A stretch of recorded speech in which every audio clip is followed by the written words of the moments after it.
2030 부산 월드 엑스포 유치 기념 기원 코너, 엑스포에 대한 모든 것을 알아봅니다. 엑스포 탐구 생활 시간이에요. 자, 2030 부산 월드 엑스포 범시민 유치위원회 백혜림 대리과 함께 하도록 하겠습니다. 안녕하세요. 안녕하십니까. 네. 정말 오랜만에 만나요. 오랜만에 뵙습니다. 네. 2주, 3주 만인가요? 그죠. 반가워서 제가 목이 다매요. 오늘 엑스포에 대해서 어떤 얘기를 또 들려주실지 굉장히 기대가 많이 되는데 어떤 얘기 준비하셨나요? 네, 오늘은 또 엑스포와 놀이공원에 대해 조금 이야기해볼까 합니다. 네. 꿈과 희망, 즐거움이 가득한 공간이죠. 이 놀이공원이 또 엑스포와 어떤 연관이 있는지 한번 이야기해 보도록 하겠습니다.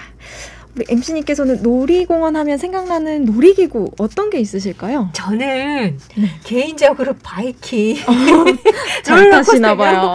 굉장히 좋아하거든요. 네네. 요즘은 참 안 탄 지 오래된 것 같은데 지금은 이 종류보다 더 많을 것 같지만 옛날부터 좀 있어 왔었고 엑스포와 관련이 있다라고 하시니까 회전목마 아니면은 대관람차 이런 것들이 좀 고전적인 놀이기구가 떠오르네요. 역시 저희 같이 방송하시다 보니까 네. 또 척하면 척이신 것 같은데 네.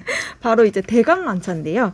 1893년 시카고 엑스포의 기념물이었습니다. 네. 개최 1년 뒤 바로 해체되기는 했지만 네. 그래서 현재는 남아있진 않아요. 그렇지만 한편으로는 지금 또 어디에서나 볼 수 있게 된 페리스 휠이라고도 부르는 대관람차이죠. 네. 또 빅휠이라는 이름도 가지고 있는데요. 네. 아무래도 거대한 바퀴 모양의 회전 놀이기구였던 만큼 그런 이름을 가지고 있었고요. 네네. 1893년 시카고 엑스포에서는 높이만 80m, 이야. 무게는 71톤에 달했던 엑스포 전시장 어디에서나 볼 수 있었던 랜드마크였다고 합니다. 네네.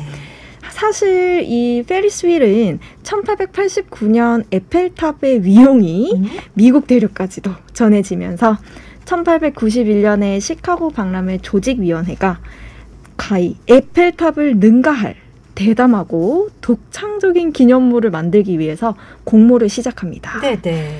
이때 이제 조지 페리스라는 사람이 제안을 한 거대한 철제 바퀴에 버스와도 같은 거대한 관람용 곤돌라를 붙여서 돌리는 설계안이 채택되었습니다. 네. 이제 여기서 왜 페리스 휠이라고 불리게 되었는지는 말씀 안 드리셔도 알 것 같아요. 네, 저도 왜 그럴까라고 했는데 네. 알겠네요. 지난 시간에 에펠탑도 왜 에펠탑인가 저 이제 알았잖아요.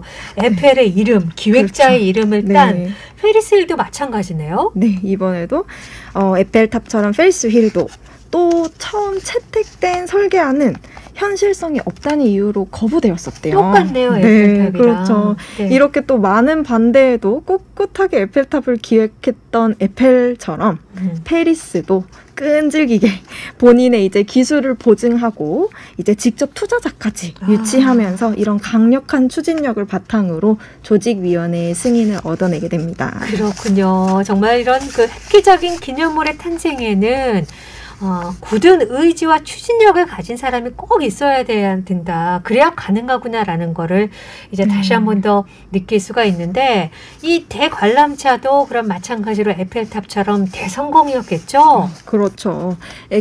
비록 이제 엑스포 개막 한 7주, 7주 뒤에 완공이 되어서 조금 늦긴 했지만 이제 아무래도 바퀴에 36개의 이제 곤돌라가 설치되었고 한 회당 2,160명씩 태우고 20분 동안 운행되었다고 하는데요. 엑스포 폐막 때까지 총 160만 명의 탑승자를 기록했다고 합니다. 네. 그런데 이제 이러한 인기에도 불구하고 에펠탑과는 조금 달랐던 면모가 박람회 1년 뒤에 원래 계획했던 것과 같이 해체되었었다고 해요. 그랬다가 이제 시카고 북구 공원에 다시 설치되기도 하고요. 1904년 세인트루이스 엑스포장에 다시 또 세워지기도 합니다. 조립과 해체를 반복했던 거죠.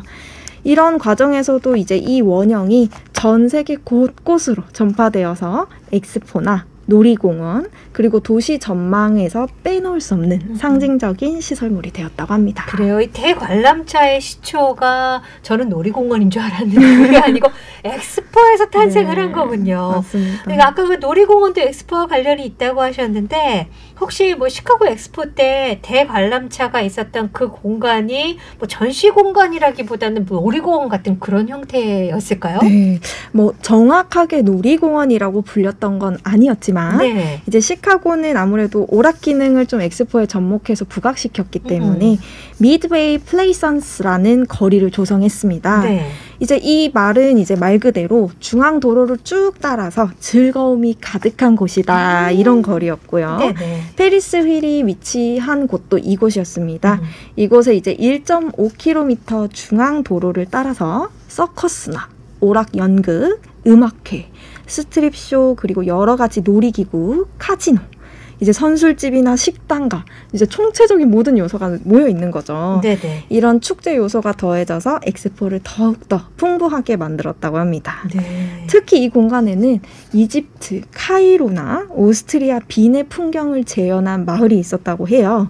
또 이곳에서 음식이나 술도 즐기고 또 아프리카와 남태평양 토속촌도 있었는데 네. 이곳에선 또 이국적인 향취를 느끼면서 낙타도 타고 야생마도 길들이고 이제 사실 미국에서 접하기 힘든 그런 문화들을 다 이곳에서 경험을 했던 거죠. 네. 이런 여러 가지 테마의 오락거리가 있다 보니까 네. 정말 많은 대중들이 이곳으로 몰려들었다고 합니다. 아니 말씀을 들어보니까 놀이공원보다 엑스포니까 규모가 더 크잖아요. 정말 맞습니다. 낙타도 오고 야생마도 오고 뭐 이집트 카이로에 뭐 아프리카 체험까지. 네네. 야 이렇게 볼거리나 먹거리 뭐 즐길거리가 다 있으니까 당시에 남녀노소 할 것 없이 사람들이 여기로 굉장히 많이 몰렸을 것 같아요. 그렇죠. 정말 얼마나 많은 인파가 몰렸는지 네. 특히 이제 시카고 데이라고 선포됐던 날이 있었어요. 10월 9일이었는데요. 그날은 75만 1,026명이 한날 이제 엑스포에 입장해서 미국 역사상 가장 많은 사람이 한자리에 모인 것으로 기록되기도 했다고 합니다. 이야. 아무래도 정말 말씀하신 것처럼 남녀, 노소 모두가 즐길 수 있는 자리였던 것 같고요. 네네. 네. 하지만 또 이렇게 엑스포에 오락 요소를 더했던 게 시카고 엑스포가 처음은 아니었더라고요.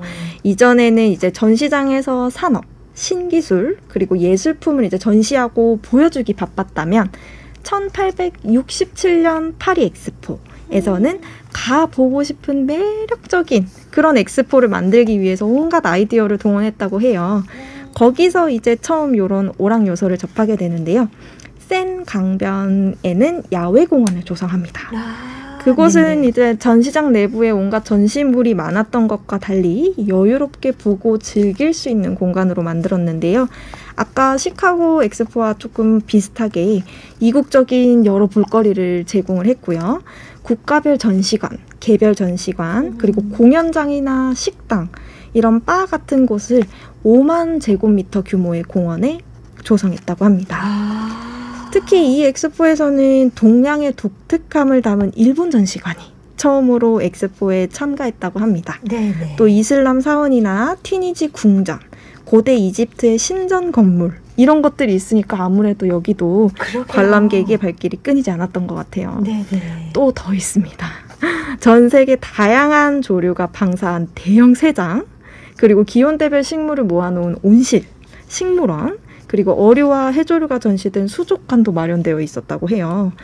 또 이런 큰 공간을 돌아다니려면 편의를 또 위해서 증기기관을 장착한 버스라거나 자동차, 유람선을 또 운행을 했고요. 또 다른 흥미거리로 하늘을 나는 열기구를 상공 300m까지 띄워서 아름다운 전경을 감상할 수 있도록 했다고 합니다. 너무 이야, 많죠. 정말 말씀을 들어보니까 네. 왜 요즘에 아주 큰 이런 놀이공원에 가면은 뭐 동물원도 있고 또 네. 가다 보면 탈 것 있고 이동도 하고 먹을 거 있고 공연 있고 다 있잖아요. 다 있는 똑같네요. 그렇죠. 네네. 이렇게 1867년 파리 엑스포를 계기로 산업기술을 전시 그리고 홍보하는 그런 행사의 차원을 넘어서 모든 사람들이 참여하고 즐길 수 있는 축제로 이제 거듭나기 시작한 것 같습니다. 네네네. 또 이런 흥미요사가 아까 말씀드렸던 1893년 시카고 엑스포에서 이제 미국은 상업주의가 또 나타나기 시작했었는데 그 힘에 이제 입어서 그에 힘입어서 오락 기능이 극대화됐다고 볼 수 있겠습니다. 네네. 그렇게 이제 미드웨이 플레이선스가 전 세계 놀이공원의 효시가 되었다고도 볼 수 있을 것 같고요. 특히 또 시카고 엑스포의 호숫가에 설치된 무빙 사이드워크가 있었대요. 그렇게 그 사이드워크에서 관람객들이 놀이기구에 탄 채로 주변 경관을 즐기는 아이디어에 영향을 주었다고도 합니다. 이런 놀이 문화들이 미국에서는 뉴욕 코니 아일랜드 그리고 디즈니 월드로 그 진화의 맥을 이어갔다고 할 수 있습니다. 특히 디즈니 월드를 만든 월트 디즈니가 엑스포와 또 인연이 깊었다고 하는데요. 그래요? 네. 일단 월트 디즈니 스튜디오로만 말할 것 같으면 네. 거의 100년 역사를 가지고 있고 네. 이제 전 세계 최대의 미디어 엔터테인먼트 복합 기업이잖아요. 그렇죠. 리조트도 있고 애니메이션도 만들고 이러는데 네네. 이 디즈니가 엑스포의 이런 오락적 요소들에서 착안을 해서 많은 영감을 받아 이제 디즈니랜드를 개장했다고도 합니다. 네. 반대로 또 월트 디즈니가 그가 제작한 전시관들이 많았고요. 네. 그의 손을 거쳐서 이제 탄생한 디즈니적 기술을 이제 만들어진 당시의 전시관 볼거리들이 굉장히 많았다고 해요. 네. 그런 볼거리들이 이제 엑스포의 향후 전시 방향이나 이제 포인트 이런 것들에도 중요한 영향을 미쳤다고 할 수 있을 것 같고요. 그렇군요. 네. 들으면 들을수록 엑스포라는 행사가 참 대단한 것이 이렇게 엑스포와 월트 디즈니가 서로 좋은 영향을 주고받았던 덕분에 지금의 환상의 나라, 꿈의 나라라고 하는 그런 네. 놀이동산이 존재를 하는 거잖아요. 그렇죠. 또 이런 말씀을 또 드리면서 또 생각나는 거는 네. 우리나라는 또 한류 이렇게 K-팝으로 전 세계인들을 하나로 묶고 이제 축제를 방불케 하는 또 콘서트장을 만들어내지 않습니까? 그렇죠. 그래서 저희 2030 부산 월드 엑스포도 이런 요소들을 더해서 전 세계 축제의 장 그리고 또 빛나는 놀이 공간이 될 수 있지 않을까 기대를 해봅니다. 네, 그래요. 자, 오늘 엑스포가 전시, 산업 전시를 넘어서 하나의 즐거운 축제가 되어가는 과정을 함께 알아봤습니다. 축제하면 우리 한국이잖아요. 그렇죠. 빼놓을 수 없는 DNA. 그렇죠. 엑스포 유치에 대한 기대가 정말 더 커지는 것 같습니다. 자, 오늘도 2030 부산 월드 엑스포 범시민유치위원회 백혜림 대리와 함께 즐거운 엑스포 이야기 나눠봤습니다. 감사합니다. 네, 다음에 뵙겠습니다. 네.